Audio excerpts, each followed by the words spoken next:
Bueno, ¿qué tal? ¿Cómo están todos? Tuvimos 2 semanas sin encontrarnos.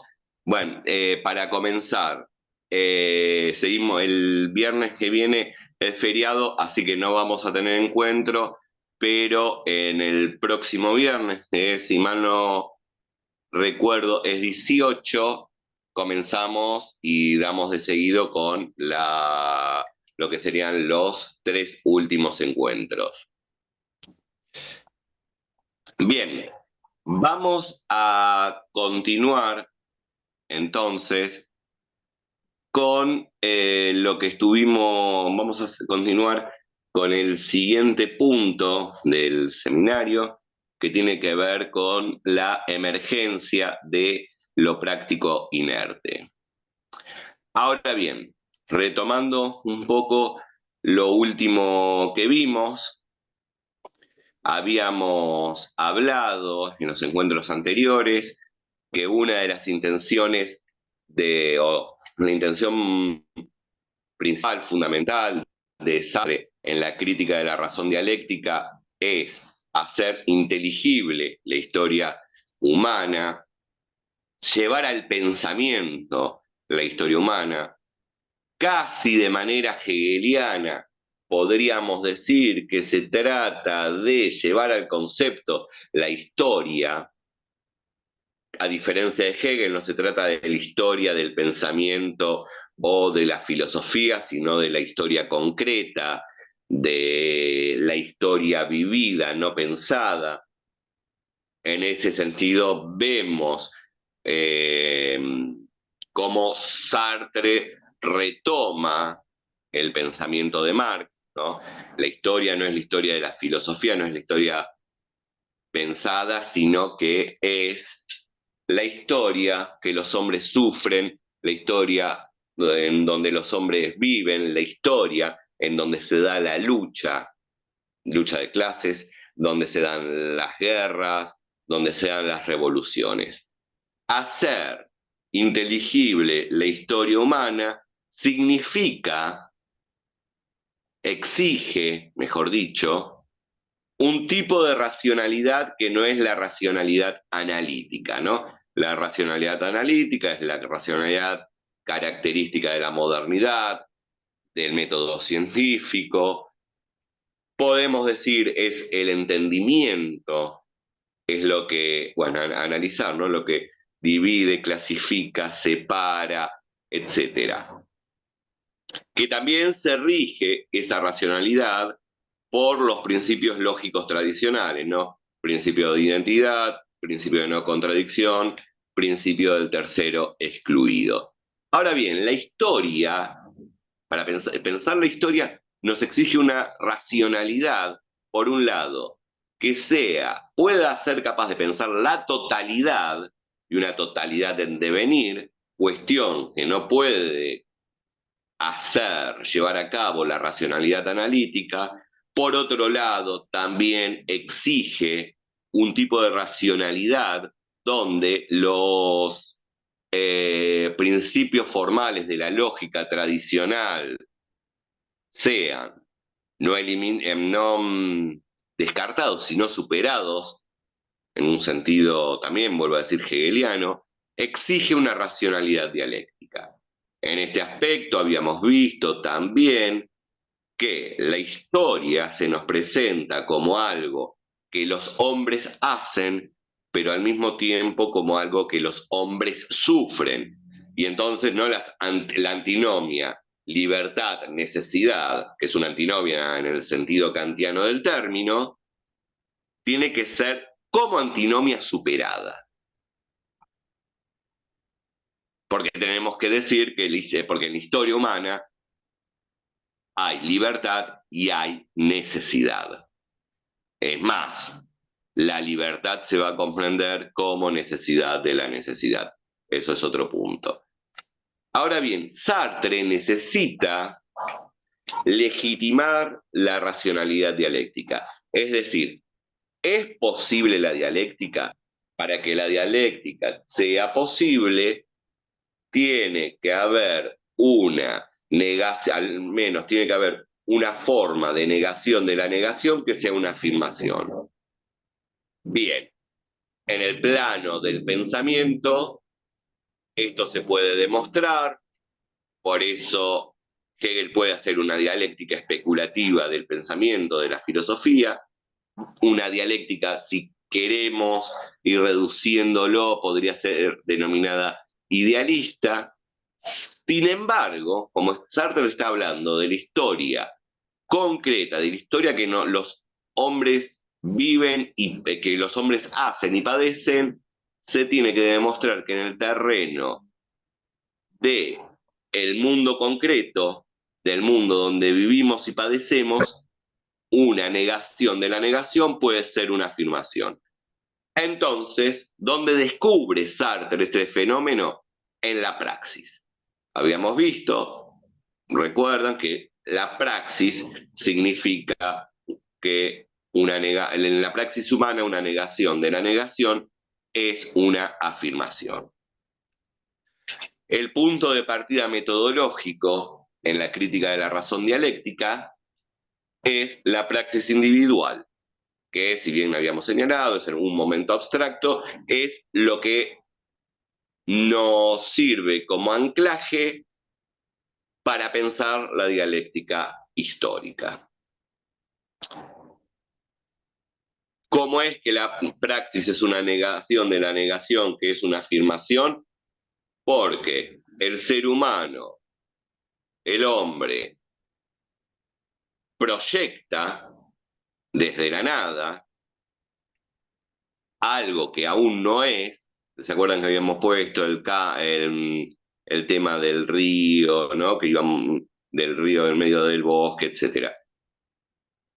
Proyecta algo que aún no es.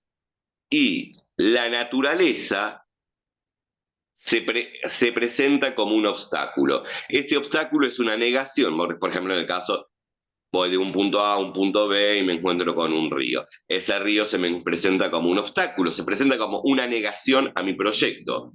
Ahora, yo hago el puente para cruzar el río. Con esa, y ahí llevo a cabo alguna praxis. La construcción del puente niega la negación de mi proyecto, que es estar en el punto B. Y hay una afirmación, porque se transforma el mundo, queda el puente. Entonces, se sigue entonces. Se me presenta una negación a mi proyecto, yo niego esa negación, negación de la negación, y queda un estado de cosas que no es el mismo que el del punto de partida. Entonces ahí tenemos que la praxis significa una negación de la negación, que es una afirmación. En este sentido, lo que vemos es que la materia, que no tiene significado, no tiene un sentido, adquiere uno en tanto el hombre se lo impone. El sentido no está en la materialidad, sino que lo da el hombre a través de su libre praxis. Eso es lo que vimos hasta ahora.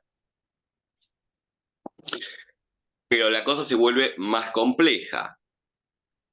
La cuestión se comienza a complejizar. Sartre no queda en este estadio de la praxis individual. Y vamos a ver ahora el surgimiento de un concepto, de un problema fundamental dentro de la crítica de la razón dialéctica, que es el de lo práctico inerte. Como dijimos, la libre praxis lleva a cabo una negación y transformación efectiva del mundo. El sentido lo instituye la praxis humana en un mundo material que no tiene sentido ni significado. En este aspecto, Sartre continúa manteniendo su tesis, las tesis del ser y la nada, obra de 1943, recordemos la crítica de la razón dialéctica es de 1960. Ahora bien, sin embargo, se da un movimiento de retorno desde la materia trabajada que se da contra el hombre y lo comienza a determinar de manera externa. Nosotros habíamos visto, el hombre es quien impone un sentido a la materia y es el que determina la materia, que establece determinaciones en la materia. Ahora, lo que vamos a ver es que tras la praxis, que significa una negación y transformación del mundo, la materia trabajada adquiere un sentido que vuelve, retorna hacia el hombre y, mejor dicho, contra el hombre. Y acá es donde entra en juego el surgimiento de lo práctico inerte. ¿Cómo define Sartre lo práctico inerte? Vamos, leemos una cita. Lo práctico inerte son objetos humanos. ¿Por qué objetos humanos acá? Claro, porque son objetos producidos por la praxis humana. Y fíjense acá, el concepto mismo de práctico inerte lleva en sí mismo, es un contradictorio, porque dijimos, la praxis se realiza por medio de la libertad, emerge de la libertad, el hombre desde la nada establece un proyecto, ese proyecto tiene un sentido que determina y totaliza la materia, etc. Ahora, práctico inerte es el objeto producto de la praxis humana que adquiere un sentido y un movimiento inercial, que esa inercia le viene del movimiento libre del ser humano. Ahora, lo práctico inerte son objetos humanos que pesan sobre nuestro destino por la contradicción que en ellos opone la praxis, el trabajo que los ha hecho y el trabajo que los utiliza, esto es cita textual de Sartre, y la inercia. El hombre sella un sentido en la materia y esa materia que tiene un sentido se vuelve contra el hombre por un movimiento inercial. La materia determinada por la praxis entonces adquiere una lógica propia, un movimiento inercial que se impone contra el hombre, que lo determina. Y en este sentido, lo que surge por medio de la libre praxis se vuelve una antipraxis. Es decir, el práctico inerte aparece como resistencia y exigencia contra la praxis. Y ahora vamos a mostrar un ejemplo que establece Sartre, donde habla de manera muy gráfica del objeto vampiro. Es decir, el producto de mi praxis, que es la materia trabajada, se vuelve un objeto vampiro.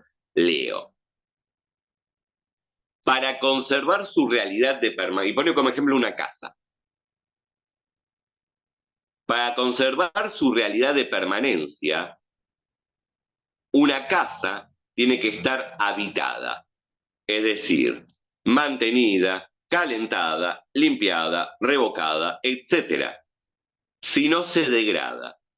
Este objeto vampiro absorbe sin parar la acción humana, se alimenta de una sangre sacada del hombre y finalmente vive con él formando una simbiosis. Acá vemos primero, ¿no?, una metáfora medio del cine de terror, ¿no? Esa materia trabajada se vuelve el objeto vampiro y vamos a ver otra, más de tinte teológica cuando habla del sentido demoníaco de la historia. Pensemos, ¿no?, de estas dos figuras, ¿no? La del vampiro y la del demonio. Construye una casa, ¿no? Ahora bien, ¿por qué construye una casa? Y la casa se lleva a cabo con la finalidad de ser un útil para mí, protegerme del frío, tener un lugar donde dormir, donde comer, etcétera, ¿no? Construyo la casa por medio de una praxis, se transforma el mundo circundante, a partir de esta necesidad y este proyecto o sea, a partir del proyecto de satisfacer ciertas necesidades, protegerme del clima, tener un lugar donde dormir, etcétera, etcétera. Ese objeto, la casa, surge de una libertad. Ahora bien, la casa ya construida es sellada con una finalidad: protegerme a mí, a mi familia, darnos comodidad, etc. Ahora bien, sin embargo, esa finalidad que queda sellada sobre la materia adquiere un movimiento inercial que se vuelve contra nosotros. Como dijo Sartre, la casa tiene que ser pintada, arreglada, cuidada, etc. El hombre crea la casa, produce la casa, crea la casa, construye la casa para, de acuerdo a sus necesidades, ¿no? Tiene como finalidad satisfacer sus necesidades. Ahora, la casa le impone sus necesidades al hombre. Tiene que ser rebuscada, pintada, cuidada, si no se va degradando.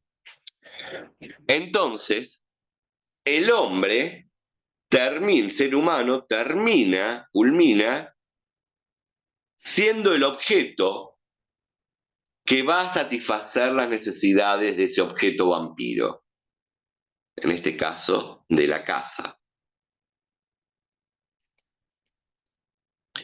En este aspecto, la casa lo que hace es imponerle una antipraxis al hombre. Porque para poder continuar viviendo en ella, el hombre debe responder a sus exigencias. Hay un... A mí me gusta, pero por ahí no sé si creo que todos los deben conocer, ¿no? Pero ayer, mientras estaba repasando para el encuentro de hoy, si bien esto lo leí muchas veces, tengo varios escritos sobre este tema, por primera vez lo relacioné, y a mí me gusta mucho, me parece que es muy interesante, creo que también es algo que hay que hacer, no agotar la filosofía en la filosofía misma, sino también relacionarla con literatura, poesía, música, cine, etcétera. Y cuando estaba leyendo, preparando los apuntes para este encuentro, claro, recordé el escrito de Cortázar, Instrucciones para darle cuerda a un reloj. No sé si lo tienen presente, que es muy interesante, es un escrito corto, pero ¿no? Básicamente lo que dice ese texto, que cuando nos regalan un reloj, nos están regalando a nosotros. A ver, el objeto que es regalado no es el reloj a nosotros, sino nosotros al reloj, porque se nos impone la necesidad de darle cuerda, se nos impone la necesidad de cuidar que no nos lo roben, se nos impone la necesidad de estar mirándolo siempre, etc. Recomiendo leer, es muy cortito el texto, si no lo tienen presente, y si lo tienen presente también, leer ese breve escrito de Cortázar, creo que es media página. Pero clarifica mucho esto que está diciendo Sartre acá. Es el objeto. Entonces, ¿ven cómo se empieza a dar la inversión? El objeto creado por el hombre empieza a determinar nuestras vidas. ¿Cuál era el título del seminario? El existencialismo dialéctico de Jean-Paul Sartre, entre la libertad y el destino. Acá empieza a aparecer esta determinación desde fuera. Ahí ya estamos, de la libertad estamos pasando hacia otra cosa. Estamos viendo que hay algo que se nos impone desde fuera, que hay algo que nos impone sus exigencias, en donde nuestra libre praxis comienza a desfigurarse y ser una respuesta a exigencias que provienen desde fuera. Bien, el objeto, por lo tanto, se transfigura en un objeto sujeto, porque nos impone un movimiento, nos impone un sentido. Ahora bien, acá lo que vemos, nosotros habíamos visto, ¿no? También que la praxis es una negación de la negación, que significa una afirmación. Sin embargo, la dialéctica histórica continúa en un juego de negaciones. No es que se agota en esa negación de la negación originaria. Podemos observar que la materia trabajada, lo práctico inerte, hace emerger una nueva negación, porque se vuelve contra el hombre para negarlo. Y acá lo que aparece es el otro lado de la historia. Como había mencionado recién, Sartre emplea en dos metáforas que van de la mano, ¿no? Dos metáforas de cine de terror. Podríamos decir teológicas si nos referimos a lo demoníaco, pero lo vampírico no se correspondería, ¿no? Bien, que aparece el sentido demoníaco de la historia. Es ese lado de la historia que nosotros sufrimos. No es la historia que hacemos, sino la historia que sufrimos, que padecemos. Es la historia que nos determina desde fuera. Leo una cita de Sartre, donde aparece esto, ¿no? En este momento la historia presenta un sentido terrible y desesperante. Parece, en efecto, que los hombres están unidos por una negación inerte y demoníaca que les toma su substancia, es decir, su trabajo, su praxis. ¿Qué es el trabajo? Praxis. Para volverla contra todos, bajo la forma de inercia activa y de totalización por exterminación. Lo práctico inerte se vuelve contra todos nosotros, nos unifica de manera pasiva. ¿Por qué? Porque tenemos que trabajar para seguir teniendo, para que lo práctico inerte continúe su funcionamiento. Podemos pensar en lo que sea, ¿no? En el modo de producción capitalista. Tenemos que estar trabajando para responder a las exigencias de la industria, de la máquina. Opera, entonces nos unifica, nos totaliza y nos niega. Nos niega porque nos impone la necesidad de llevar a cabo ese trabajo, nos arrebata el trabajo, nos arrebata la praxis. Y además esto que dice, totalización por exterminación, porque si no lo hacemos, somos exterminados. Y esto es muy interesante. Esta exterminación lleva al punto de que en el planteo de Sartre, el punto absoluto de esta posibilidad de exterminación es la diferencia entre la vida y la muerte. Obviamente que hay mediaciones, ¿no? Uno puede decir, bueno, pero si no llevamos a cabo tal exigencia que proviene de afuera, nuestra calidad de vida va a empeorar. Claro, pero puede empeorar a tal punto que seamos eliminados físicamente. Continúo. ¿Qué se nos presenta entonces acá? En este nivel de la historia aparece el fenómeno de la alienación.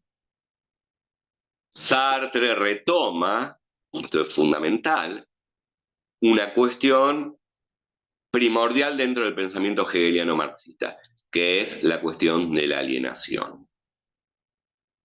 Sartre va a tratar, porque uno de los momentos de la historia es el momento de la alienación. ¿Y qué es la alienación? Este es ser determinado desde fuera. Y esto que nos determina al mismo tiempo es producto de nuestra libre praxis.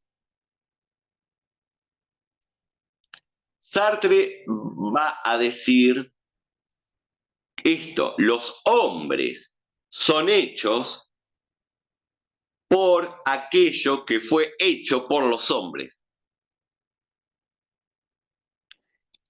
Entonces, acá aparece una categoría, un concepto, que es el de los objetos sociales.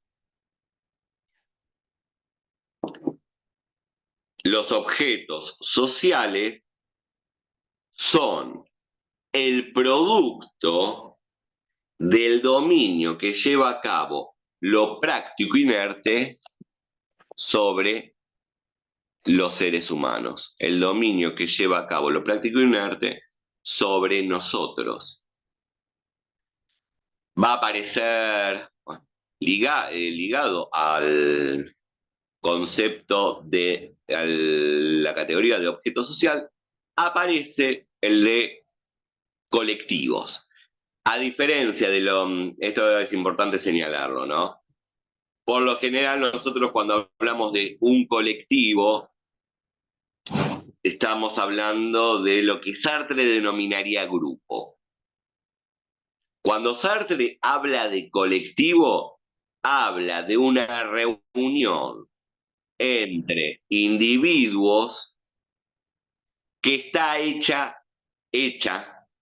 desde fuera, que es una reunión donde no hay un nosotros, no hay un fin común, sino que somos totalizados por el afuera, unificados por el afuera.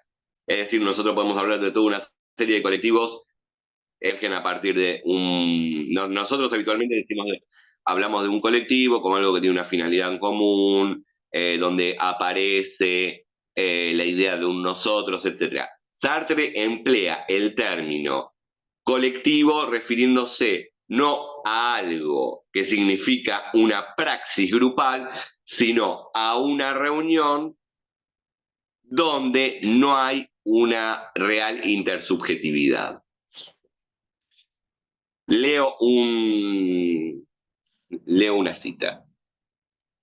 Los objetos sociales, llamo así a todos los objetos que tienen una estructura colectiva y que, como tales, tienen que ser estudiados por la sociología, en su estructura fundamental, por lo menos, son seres del campo práctico inerte. Su ser reside, pues, en la materialidad inorgánica, en tanto que ella misma, en ese campo, es práctico inerte.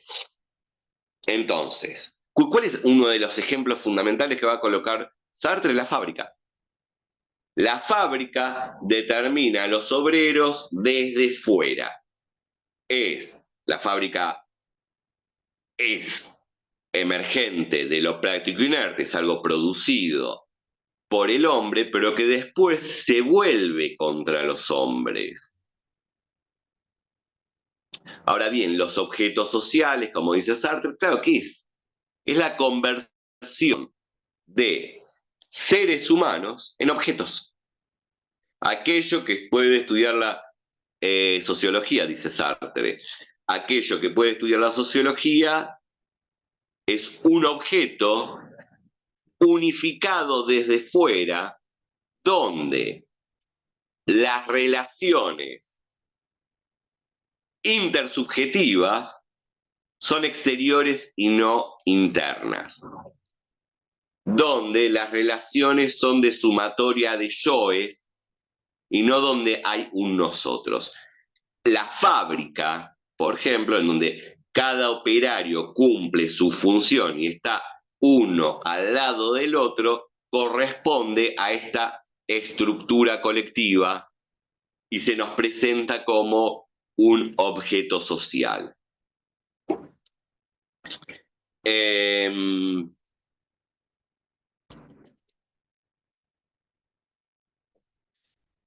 lo que vamos a ver, lo que dice Sartre, es que el origen de los objetos sociales es la determinación y unificación que los hombres sufren por el dominio de lo práctico inerte.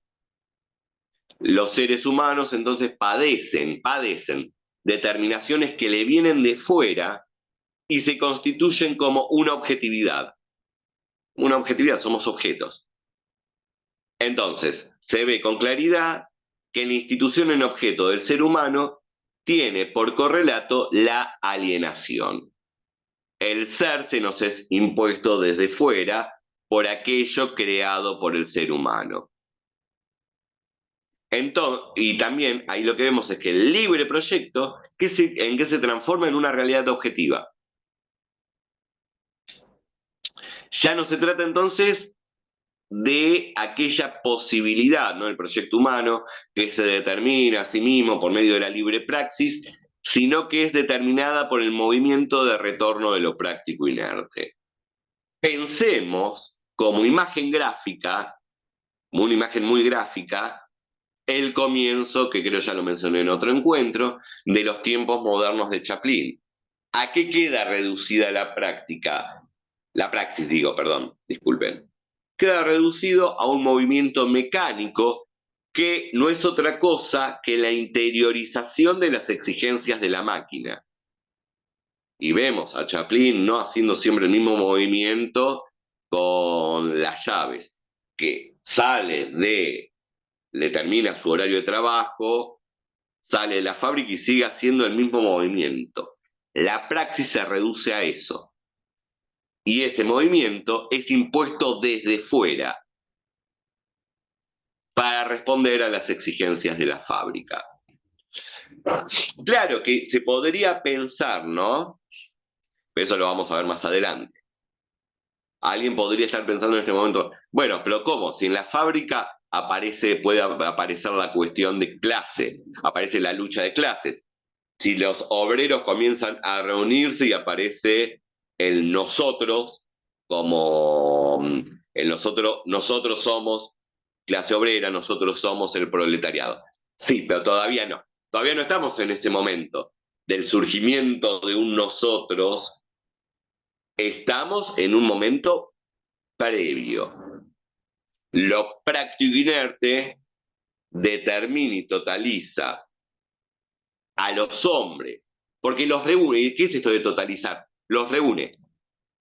Piensen también en esto de estructuras colectivas, en los que somos de Argentina, lo vamos a comprender bien que denominamos a, no sé, bus, ómnibus, a lo que en otros países se denomina como ómnibus, etcétera, lo llamamos colectivo.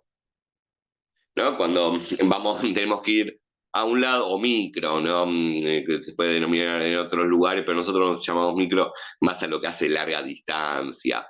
El colectivo. Paramos el colectivo. ¿Qué es el colectivo?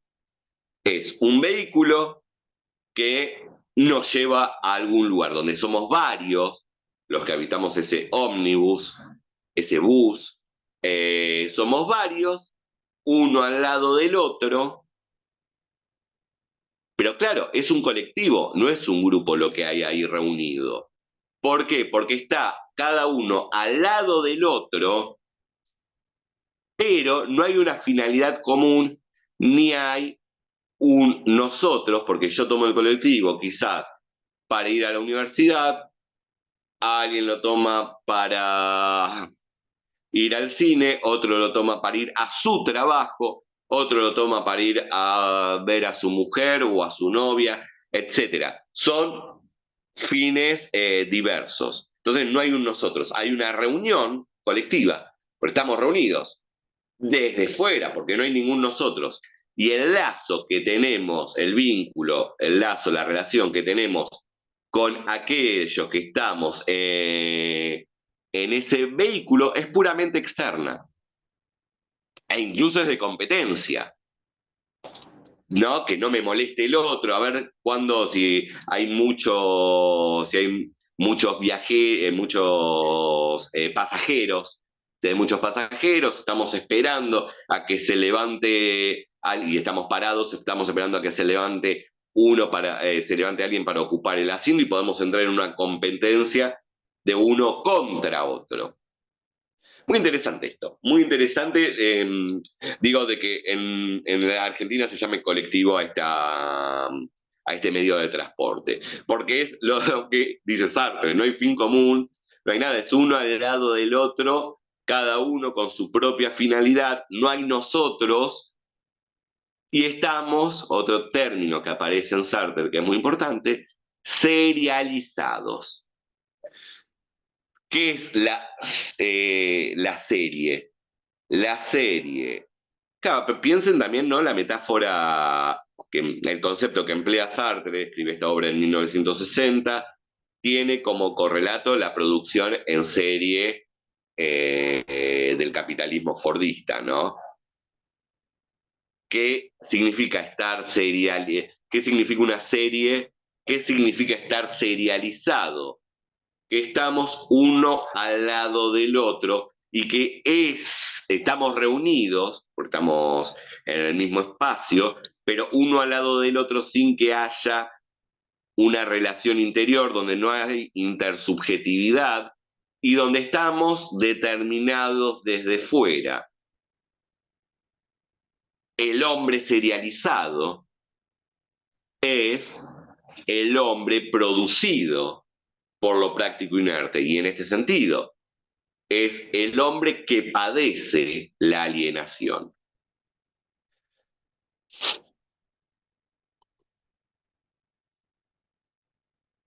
En este punto también podríamos ver, para una pequeña mención, que Sartre se sumerge en un debate dentro del marxismo,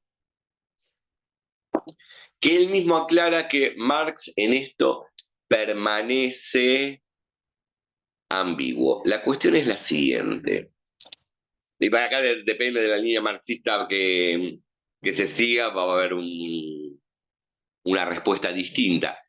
¿Qué es primero, la división de clases o la lucha? Okay. Y acá ya estamos hablando, ¿no? A partir de este proceso de serialización, ya estamos inmiscuyéndonos en la división de clases. División que se forma por este dominio de lo práctico inerte, donde cada uno ocupa un lugar determinado. Un lugar determinado para responder, en este caso, a las exigencias del capital. Sartre lo que va a decir, y como nosotros lo que podemos, si yo les pregunto a ustedes, a partir de lo que estuvimos viendo hasta ahora, ¿cuál de las dos posiciones va a elegir Sartre? ¿Es primero la división de clases o la lucha? Y la lucha. La lucha comprendida, ¿por qué? Porque lo primero es la praxis. La praxis, metodológicamente, dice Sartre, lo primero es la lucha, porque la lucha significa una praxis. Y lo práctico inerte surge de la praxis. En este sentido, la división de clases es posterior a la lucha, porque la división en clases ya significa la emergencia y el dominio de lo práctico inerte sobre los hombres. En este momento, siguiendo con una cuestión en torno al marxismo, en este momento de la serialización, en este momento de padecer la unificación de manera pasiva, no hay conciencia de clases. No hay conciencia de clases de parte del proletariado. ¿no? Bien, como decíamos antes, los objetos de estudio, perdón, de las ciencias sociales emergen entonces de la objetivación y de la alienación de la praxis. Hay una autora, Florence Kaye, que dice lo siguiente, que la crítica de la razón dialéctica puede ser leída como una fenomenología de la praxis. Claro, una descripción del movimiento y de los itinerarios de la praxis humana. Muy interesante esa lectura. Porque lo que vamos viendo es, y lo vamos a ver en los próximos encuentros, ¿no? Cómo surge la praxis, esa praxis primera, que es transformación de la naturaleza, negación, determinación, que emerge de la libertad, etcétera.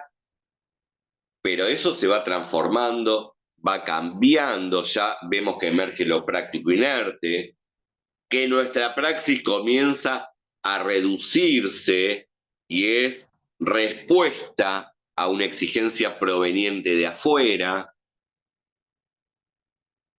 También podríamos decir que, y esto lo digo yo, no lo dice Florence Kaye, que al mismo tiempo yo creo que la crítica de la razón dialéctica puede ser leída como una fenomenología de la praxis. Está este artículo que es muy bueno de esta autora, pero podríamos decir que es que habría dos posibilidades de leerlo, ¿no? Que irían en paralelo, no en paralelo, sino que estarían relacionadas. Por un lado, una fenomenología de la praxis, comprendiendo fenomenología en sentido husserliano, ¿no? Como una descripción de la praxis, pero también en un sentido hegeliano,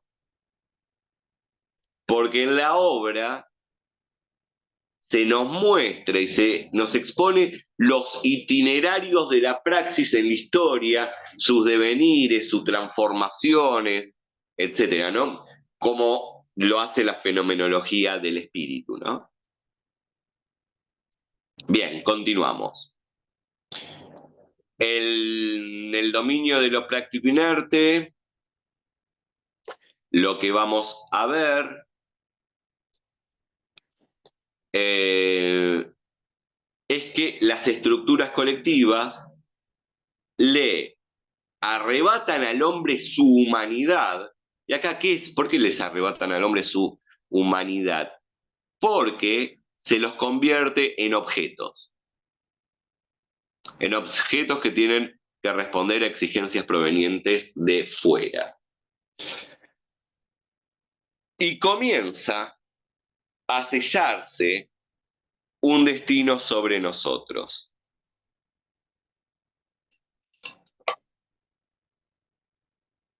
Lo inerte es resultado de la praxis humana que se esculpe sobre la materia, pero que luego retorna sobre nosotros, arrebatándonos la libertad, la humanidad, e imponiéndonos determinaciones desde fuera, imponiéndonos un ser.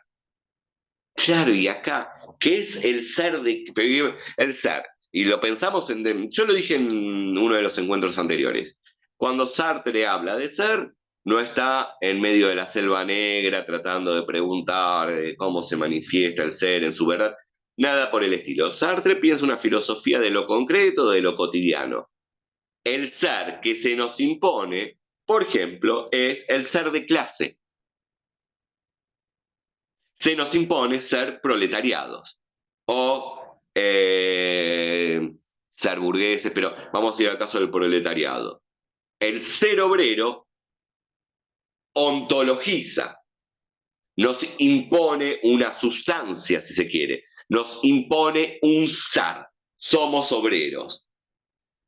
Y esa imposición de un ser significa la imposición de un destino, como lo vamos a ver más adelante, porque este ser obrero nos impone una rutina, nos tenemos que levantar a las 5 de la mañana para ir a la fábrica, vamos a volver a las 5 o 6 de la tarde, digo, nos levantamos, no sé, y entrar a la fábrica a las 6 7 de la mañana, volver a las 5 6, sí, dependiendo del momento histórico, ¿no?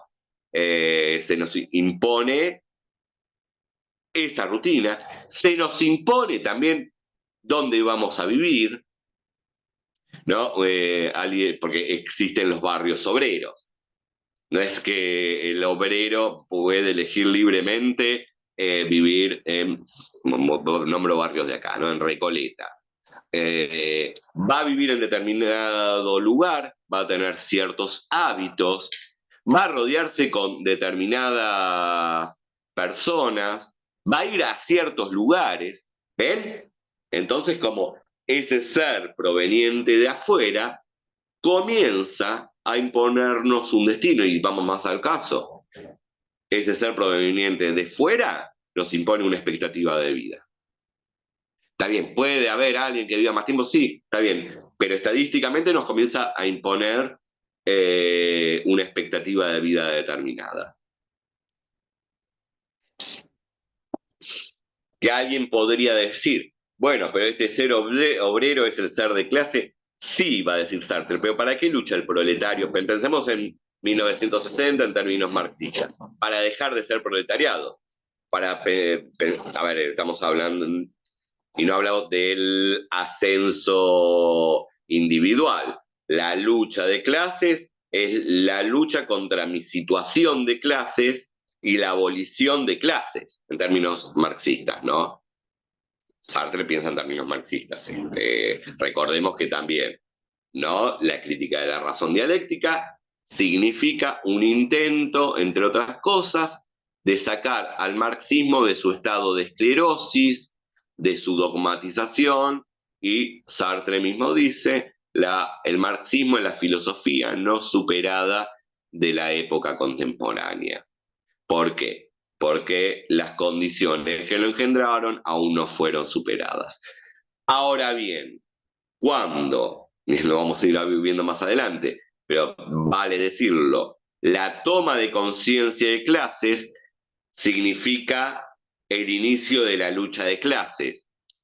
Y en el inicio de la lucha de clases, el proletariado lucha contra el burgués, pero y en esa lucha contra el burgués lucha contra su ser de clase. Porque la finalidad es que se disuelvan las diferencias de clase.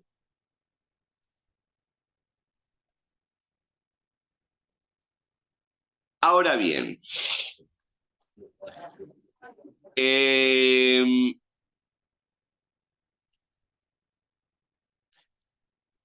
entonces, ¿qué se presenta acá? El hecho de que nos descubrimos a nosotros mismos en nuestra realidad exterior y en un ser que está fuera de nosotros. Esa realidad exterior objetiva es cuantificable y observable. Y en este sentido es que guarda las características de un objeto.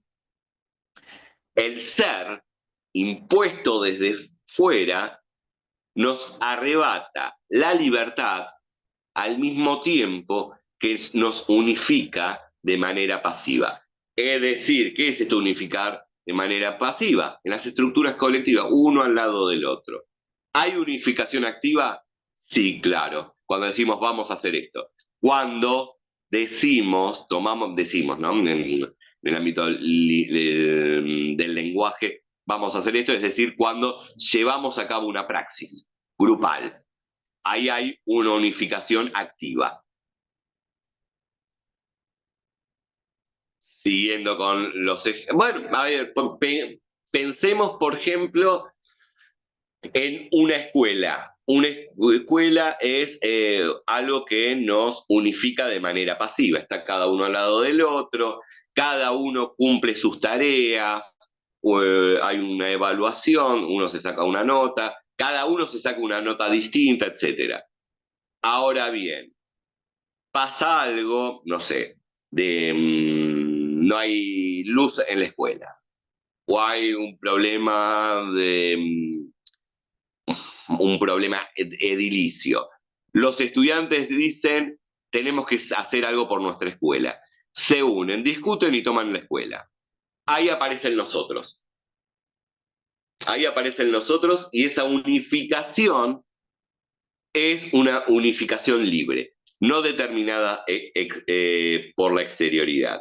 Y acá, como vamos a ver en los próximos encuentros, la unificación sufrida, dada desde fuera, serializada, al mismo tiempo, por eso es dialéctico, por eso pensemos siempre en términos dialécticos, es lo que posibilita la emergencia de un nosotros, porque es a partir de esas estructuras colectivas, serializantes, alienantes, que puede formarse el grupo. El grupo cuando dice nosotros, vamos a hacer esto. Estamos unificados desde fuera y ahí se puede llevar a cabo una unificación activa. Bien, esta unificación, estamos hablando de la unificación pasiva, miren lo que dice acá Sartre, que tiene que ver con lo que estábamos diciendo antes, ¿no? Se vuelve sobre los hombres para producirlos. Es decir, esta unificación proveniente de lo práctico inerte nos produce aquello que nosotros habíamos producido. Los produce por distintas exigencias y en tanto que cada uno es, como medio general, el medio de tal o tal función diferenciada, en tanto que otro, como hemos visto. Claro, ¿cómo nos unifica de manera pasiva y nos produce? La cuestión de la función lo marca muy bien, cuando la praxis se reduce a función. La praxis se reduce en función en virtud de responder a las exigencias de lo práctico inerte. Se sigue hasta acá y entonces somos producidos para responder a las exigencias de aquello que hicimos nosotros. La praxis se reduce a la función. La función tiene como finalidad, en el caso, por ejemplo, de la fábrica, porque es un caso que va a retomar muchas veces Sartre, se ve con claridad que es responder a las exigencias de la máquina. Me vuelvo un especialista en el manejo de tal máquina. También podemos pensarlo en muchos aspectos, en arreglar una máquina.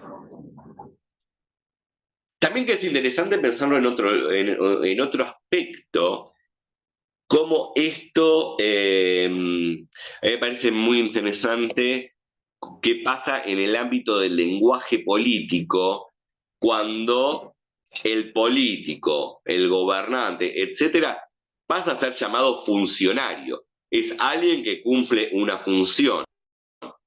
O también con cuestiones, esto más proveniente del mundo anglosajón, sobre todo de Estados Unidos, cuando no se habla de gobierno de tal o cual presidente, sino se habla de administración X o administración Y, ¿no? Acá lo que podemos empezar a ver es que en el mundo de lo político o de la política se toma un poco, ¿no? La cuestión de, claro, cumplir una función.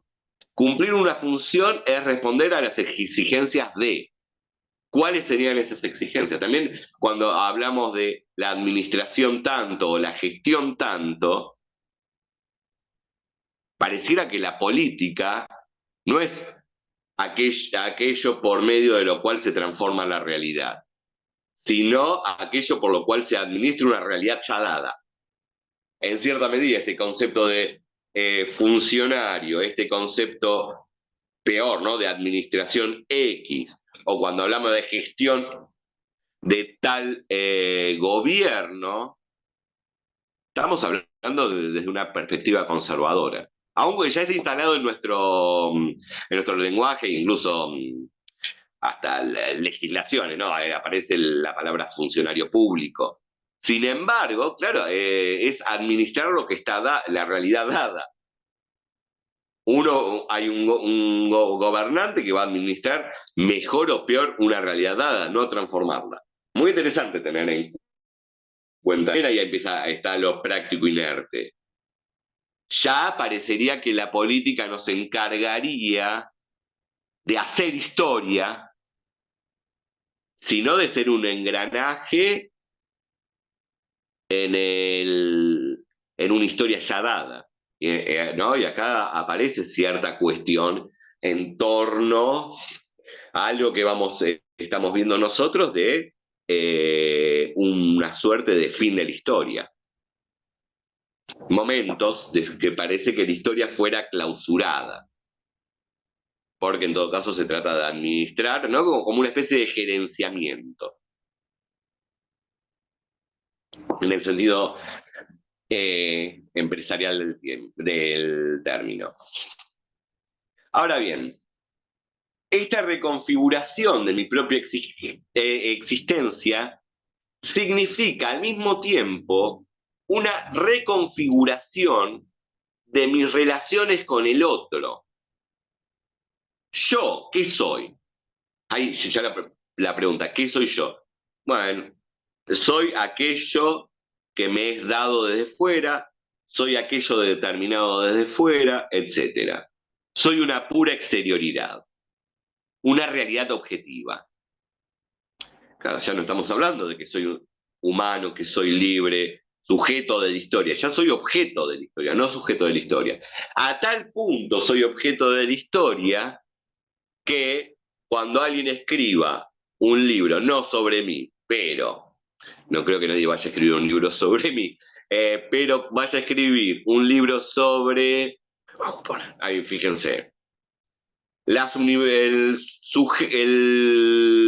sujeto universitario del principio del siglo XXI. Ahí estaríamos muchos de nosotros imbuidos en ese sujeto, ¿no? Formaríamos parte, que en realidad es un objeto. En realidad es un objeto de estudio. Estamos objetivados en nuestro ser exterior determinado desde fuera. Ahora bien, esto afecta, reconfigura también la forma de relacionarnos con los otros.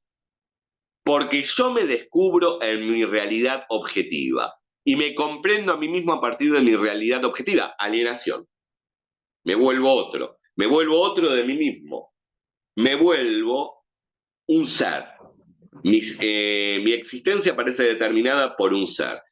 Vemos acá también una correlación con el ser y la nada. Recordemos, en el ser y la nada, el hombre no tiene ser.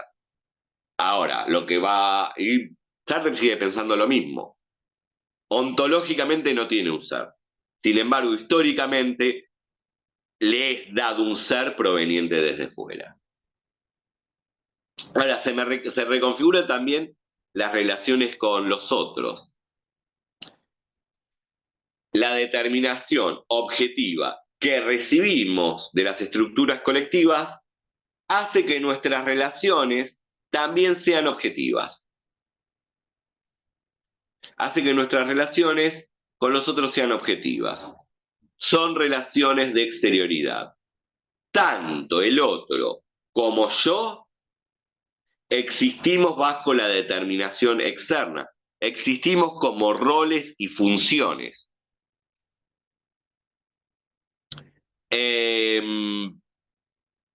La unificación sufrida nos constituye como objetos que nos relacionamos mecánicamente. Es mi compañero de trabajo, el que está al lado, no es Roberto, estoy diciendo cualquier nombre, ¿no? Roberto, el que tiene tal historia, etcétera, ¿no? Es el compañero de trabajo. Es casi es un anónimo. está determinado por el ser impuesto desde fuera, y para mí también, y me relaciono con él a partir de ese ser impuesto desde fuera. El otro cumple una función y su existencia se reduce al cumplimiento de esa función. Y así nos relacionamos con él. Una pura existencia externa. Una pura realidad externa. Y lo mismo ocurre conmigo, porque estas relaciones mecánicas son recíprocas. Así como yo me vinculo al otro a partir de su ser externo, el otro se vincula conmigo a partir de mi ser externo. Bueno, el caso de la fábrica lo retomo y es clarísimo. Cada uno al lado del otro cumple una función, la cual se encuentra acá ya determinada por las estructuras colectivas. No es que crea una nueva función, porque eso sí, bueno, podríamos decir es una praxis libre. Ya se encuentra determinada de antemano. Y en este momento, que es el momento de la funcionalidad, no hay nosotros, no hay relación interior, no hay relación de sí a sí. Somos, por lo tanto, en pos de nuestra función. Entonces, para ir cerrando esta parte, las determinaciones externas que provienen de las estructuras colectivas, que son el surgimiento de lo práctico inerte, que surgen a partir de lo práctico inerte, nos impone un ser desde fuera. De por sí ya nos impone una función, nos impone una rutina, y ya nos va imponiendo incluso hasta lenguajes. Y en ese momento no hay nosotros, sino lo que hay son relaciones externas. Son relaciones de ser a ser. Es decir, de ser dado, determinado desde fuera, con otro ser dado, determinado desde fuera. Entonces, no somos a partir de nuestra libre praxis, somos a partir de nuestra función. Y la función es la reducción de la praxis a responder a las exigencias de lo práctico inerte. Entonces, lo que vamos viendo, se puede ir ya diciendo, es como la historia, estamos viendo el otro lado de la historia. Primero habíamos visto en el encuentro anterior el modo en que había un aspecto de la historia, que es el hombre haciendo la historia por medio de la praxis, transformando su mundo circundante, pero eso mismo, a partir de la emergencia de lo práctico inerte, conlleva al otro aspecto, que es el hombre padeciendo la historia, sufriendo la historia y siendo producido por la historia. Este es el lado demoníaco, desesperante de la historia. El lado vampírico de la historia. La historia nos está arrebatando nuestra praxis, nos está arrebatando nuestra humanidad, nos está arrebatando nuestra libertad. Tenemos que responder a las exigencias de... La historia entonces aparece como algo hecho que nos determina a nosotros, no algo que nosotros estamos haciendo. Y vemos entonces cómo la historia en este aspecto, lo vamos a ver en el encuentro que viene, comienza a manifestarse como un destino. El ser de clase aparece como un destino. Pero ¿cómo no va a aparecer si yo... Bueno, esto lo vamos a ver más adelante, si quieren ya vamos cerrando, pero aparecen frases que podemos decir cada uno de nosotros, donde se manifieste esta idea de que la vida, la historia, es un destino. Cuando decimos, bueno, las cosas son así. ¿Qué son esas cosas que son así? Ya están pautadas. Lo estamos viviendo como un destino. no queda otra.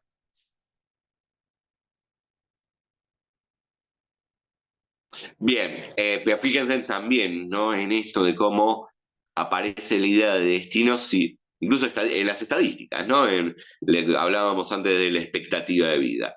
La expectativa de vida en una clase media alta de un país desarrollado, yo prefiero decir primer mundo y tercer mundo antes de ir con tantos eufemismos, ¿no?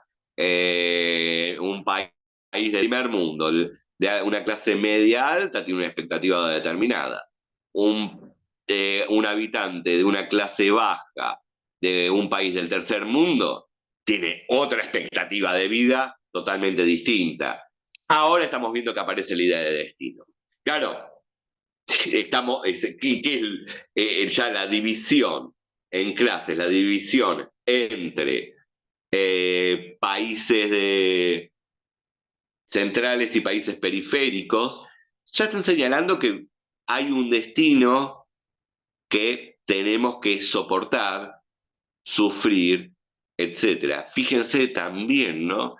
A mí me gusta, hay una, esto me hizo pensar mucho una canción de un grupo que me gusta que se llama Arraigo, son argentinos, que una parte de un tema dice no confundir aguante con resistencia. Muy interesante la cuestión de aguante, ¿no? Hay que aguantar los ya dados, la resistencia ya pasa por otro lado, ¿no? Nosotros en Argentina se usa mucho esto del aguante, pero también es como aguantar el destino ya prefijado. Pero bueno, si quieren, pasamos a la parte del diálogo, preguntas, comentarios. Me interesa que acá quede claro el momento de torsión, porque en los dos primeros encuentros hicimos más hincapié en la libertad, en la praxis y en el hacer historia. Me parece interesante también ir viendo de que no aparecen compartimentos estancos. Sartre está haciendo dialéctica, esto es dialéctica pura. Surge esta faceta del destino a partir de la libertad. Pero bueno, si quieren, pasamos a los comentarios.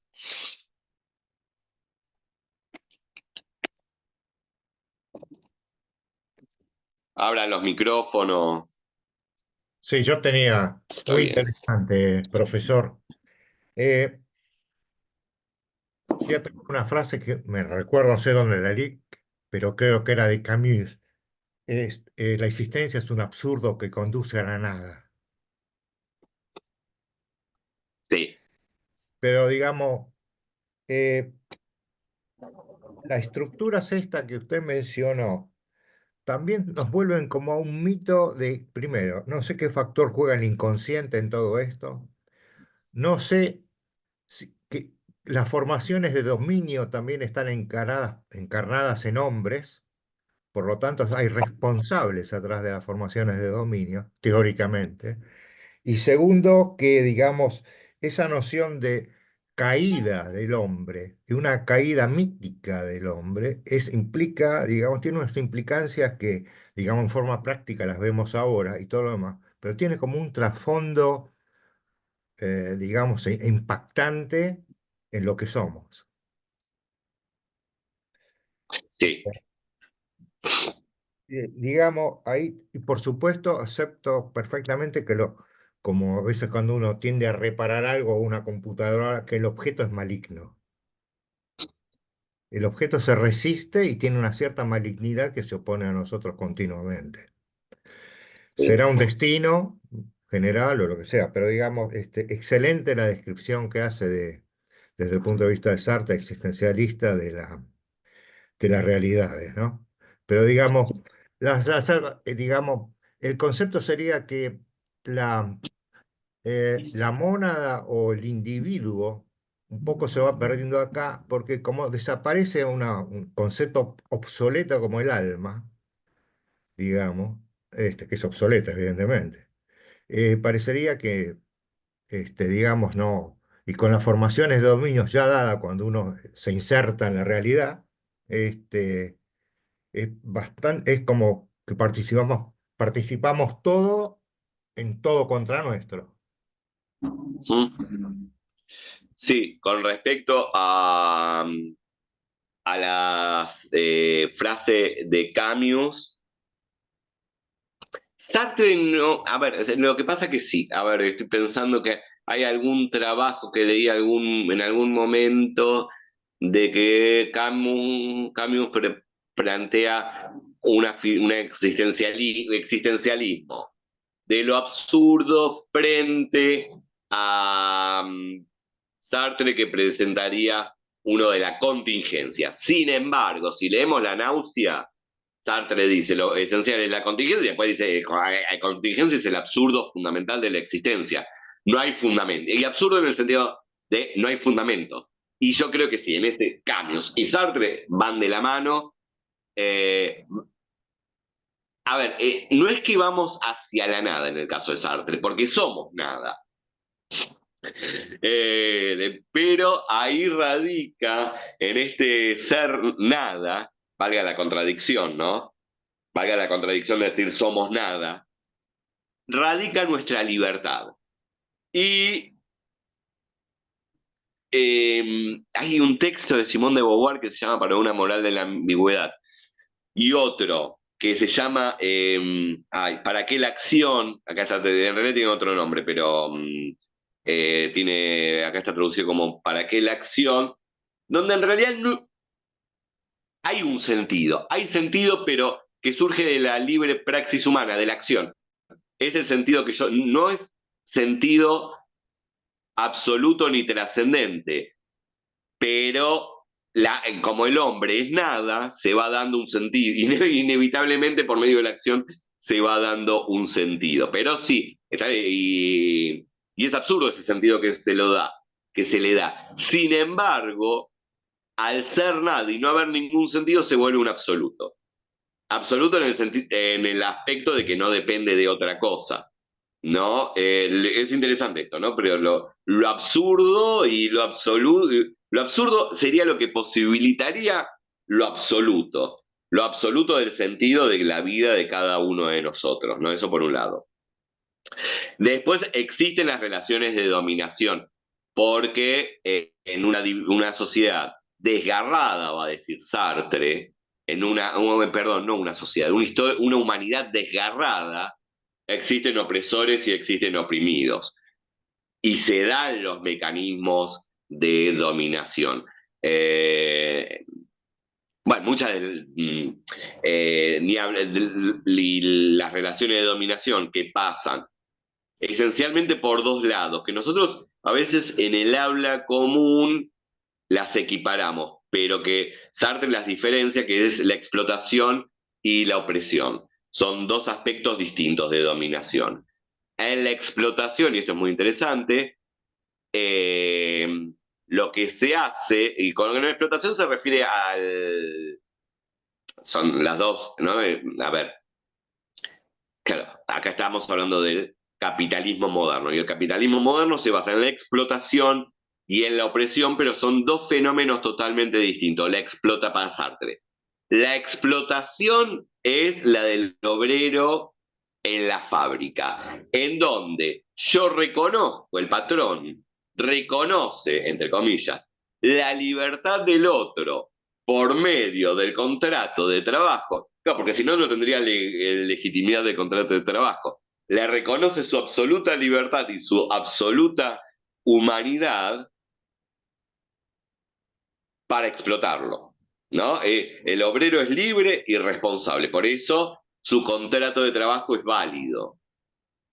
Y por otro lado, la opresión, que, claro, estamos hablando de la década del 50-60, las luchas antiimperialistas, y estamos hablando de Argelia, sobre todo. En la opresión, no, que es un concepto clave para pensar el colonialismo, no se reconoce la humanidad del otro. Porque para someterlo al trabajo esclavo, no tengo que reconocerlo como hombre. Hay diferencia, eso es opresión. O sea, para oprimir al otro, no tengo que reconocerlo como ser humano.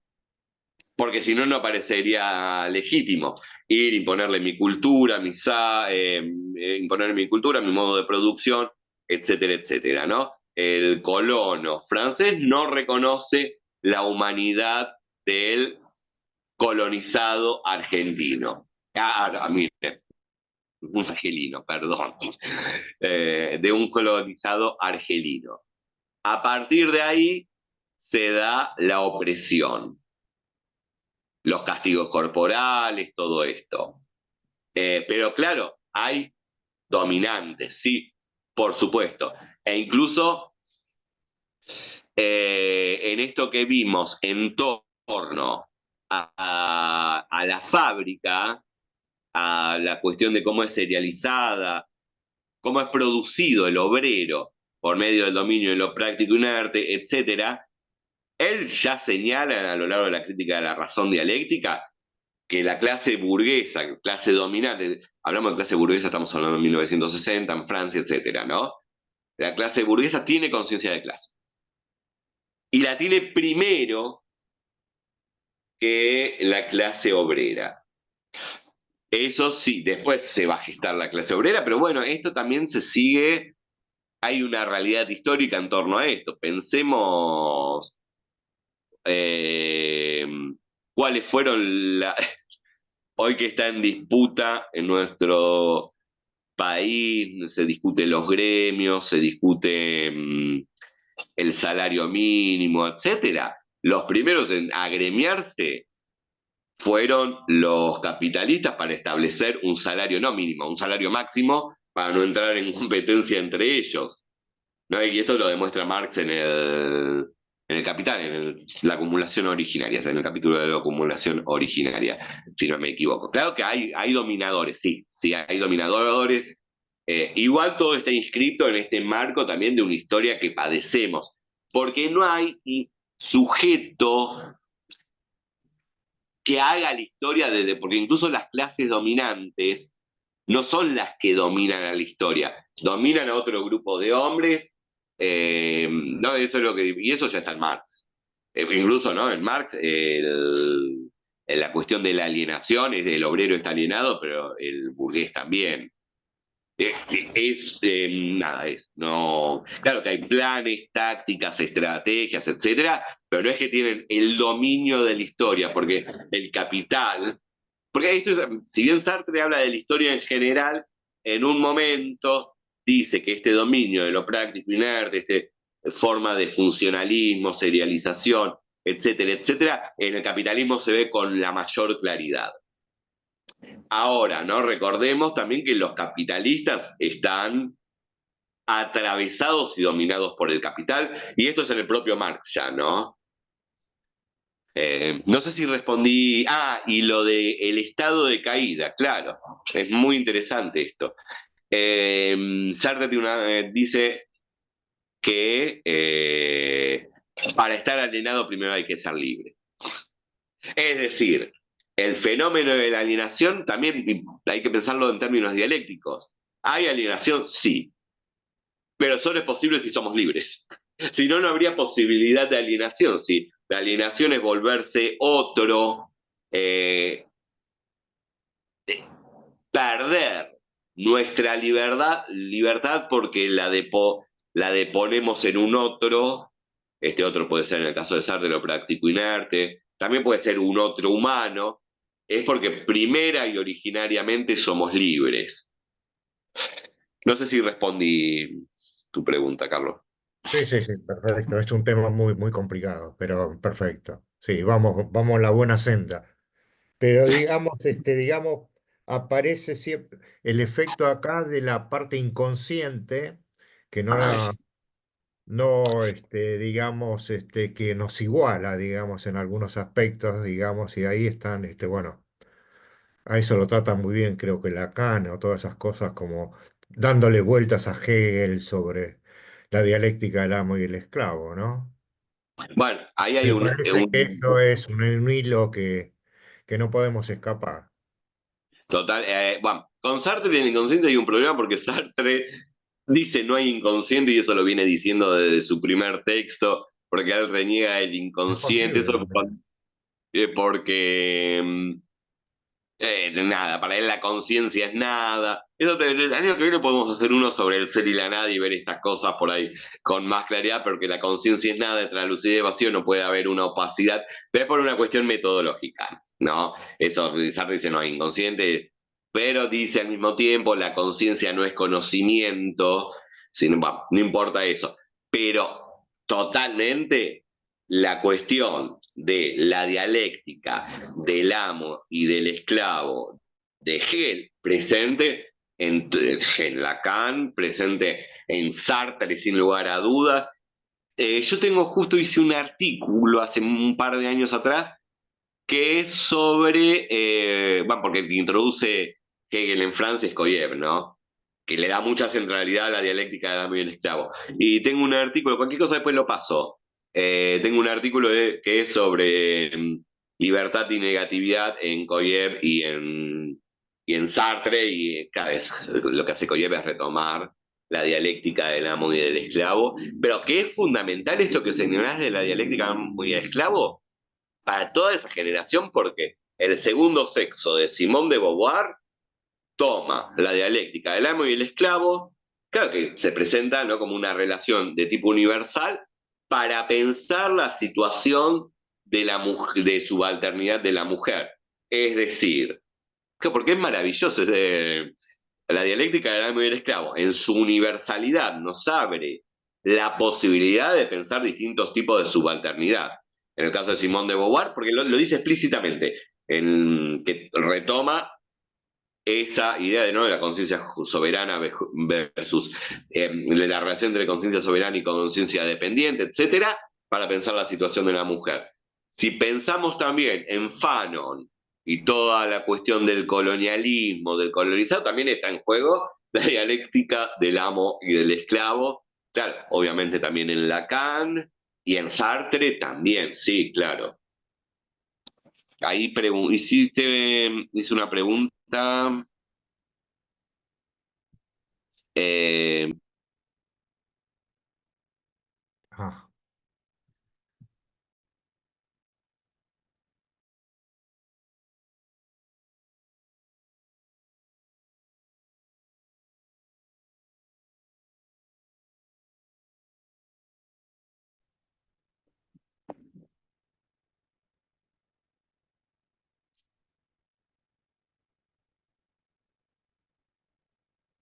Ah, ah,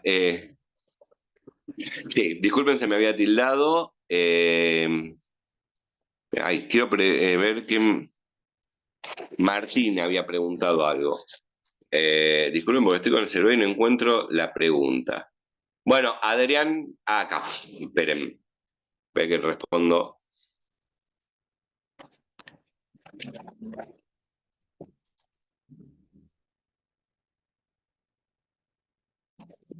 Segundito. Martín nos dice, encuentro mucha similitud con la literatura kafkiana, donde el personaje es víctima de la deshumanización de la burocracia. Claro, sí, estás hablando del proceso, ¿no, Martín? Claro, sí, sí, sí, sí, sí, totalmente, es muy interesante, sí. Claro, esas estructuras que imponen una deshumanización e imponen una temporalización que es que claro, que no responde a la temporalidad humana, ¿no? Es estar a la espera de ese tiempo burocrático que también es muy interesante, del que nadie es responsable, parecería, ¿no? Porque no es ni el que está atendiéndote en la mesa de entrada, ni tampoco el, Tampoco el no sé, juez el que juez, ¿no? está a cargo de los ¿Cómo? expedientes, que tampoco es el juez que está a cargo de los expedientes Exacto, del tampoco es el proceso, juez que está. Sí, son como en los el caso de tiempos la de. gente. Sí, totalmente. Bueno, se dice, ¿no? Son los tiempos de la justicia. Claro, pero de la justicia no como una deidad divina, como la deidad griega, sino los tiempos del aparato judicial. Sí, sí. Adrián, ibas a decir algo. Sí, justamente una pequeña cuestión. Esta que nos comentaba de que lo primero es la lucha de clases, parte también de esta perspectiva hegeliana del inicio de la lucha de las autoconciencias y que posteriormente se desarrolla a partir de las figuras del amo y el esclavo, el señor y el siervo y todas estas cosas. Y que digamos que esta lucha que tienen las autoconciencias en un inicio y frente a la muerte de una de ellas y la aceptación de la vida es la idea de donde parte Sartre para señalar esto de que primero es la lucha y posteriormente el dominio de lo práctico inerte. Sí, mira, dijiste, yo me atajé de no decir lucha de clases, y dije Ok. lucha, porque le dice lucha, porque, claro, todavía no habría clases, Ok, sí. porque para esa lucha de clases tiene que haber división de clases. Ujú. Pero sí, porque el principio, y ahí está, se articula muy bien lo que estás vos preguntando, Adrián, con lo que dijo Carlos en torno a la importancia que se le da a la dialéctica hegeliana y justamente en el momento de la lucha entre conciencias. Cuestión que aparece, se presenta ya en el ser y la nada. Ya en el ser y la nada, cuando va a hablar Sartre del ser para otro, del otro, no del ser para otro, del otro.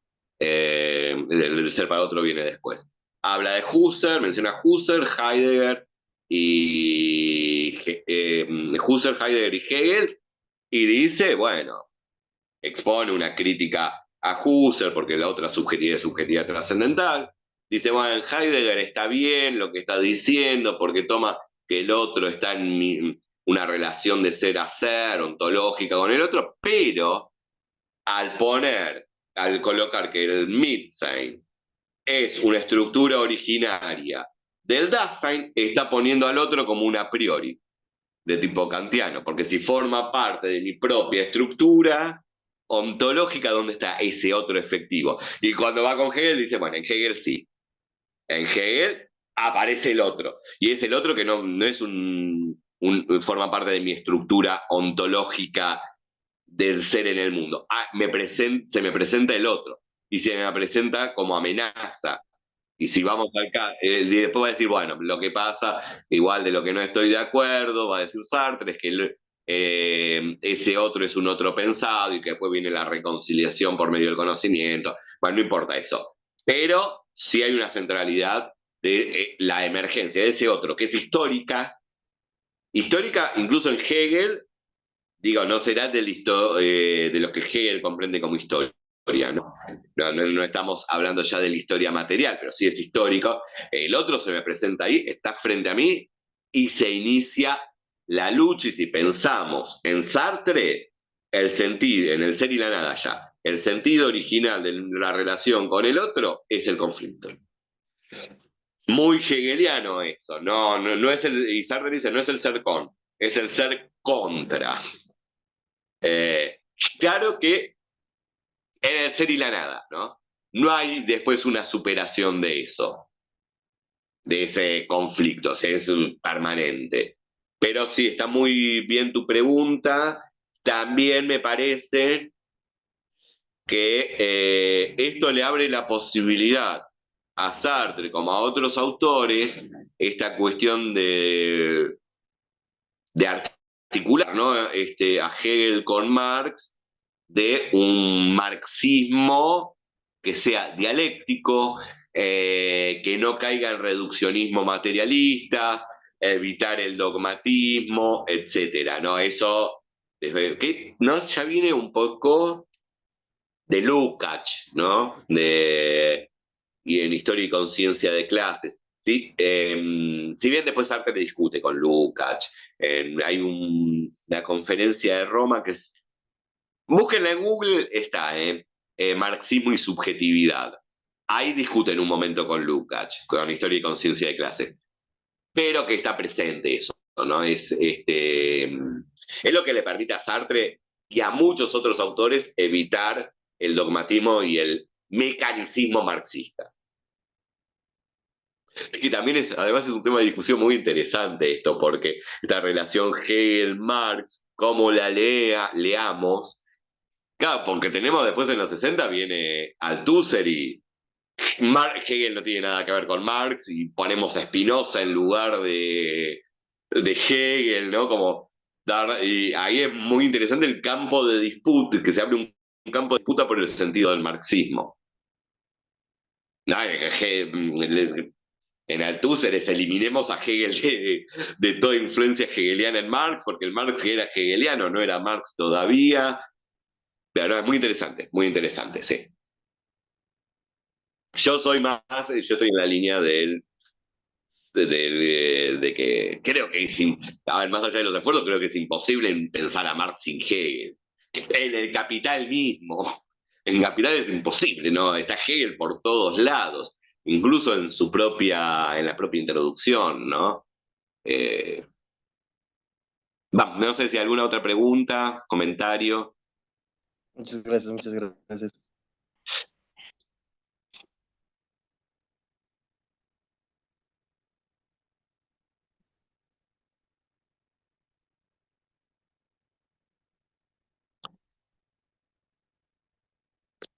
Bueno, si no hay preguntas o comentarios, vamos cerrando.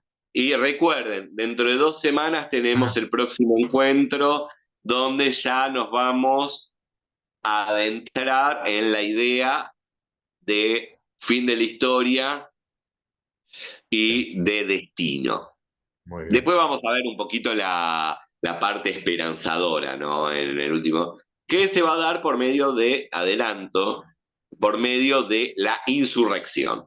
Porque todo esto después se vuelve posible al mismo tiempo la insurrección, que vuelve a ser el momento de la libertad. Muy bien. Pero bueno, nos vemos entonces, recuerden, en 2 semanas. Muy bien. Gracias, profesor. No, gracias a ustedes.